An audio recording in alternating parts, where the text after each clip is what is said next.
آپ تمام احباب نے ایک بات نوٹ کی ہوگی کہ آج وقت کے اندر کتنی بے برکتی وہ شامل ہو چکی۔ آج کا مصروف ترین انسان اور فارغ ترین انسان دونوں کے پاس وقت کی کمی اور اس کا رونا یہی رویا جا رہا ہے کہ کاش ہمارے پاس تھوڑا سا وقت اور ہو تو ہم یہ کام کر لیں وہ کام کر لیں،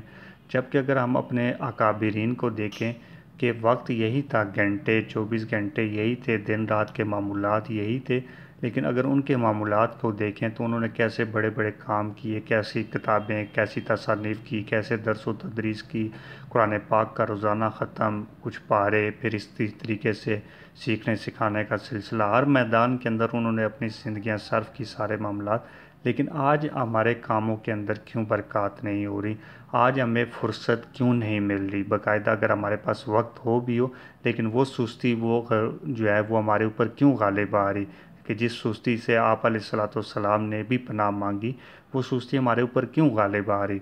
اس کی بنیادی وجہ کہ ہم نے اپنے اعمال درست نہیں کیے، ہم نے اپنا ٹائم ٹیبل وہ اس کا تعین نہیں کیا، ہم نے کیا کام کرنا یا نہیں۔ یہ معاملات تو اپنی جگہ پہ، لیکن آج میں آپ کو ایک ایسا تحفہ دینے لگا ہوں کہ اگر آپ اس کی پابندی کر لیں، صرف صبح اور صرف شام کو روزانہ 100 مرتبہ یا اول الاولین یا آخر الآخرین،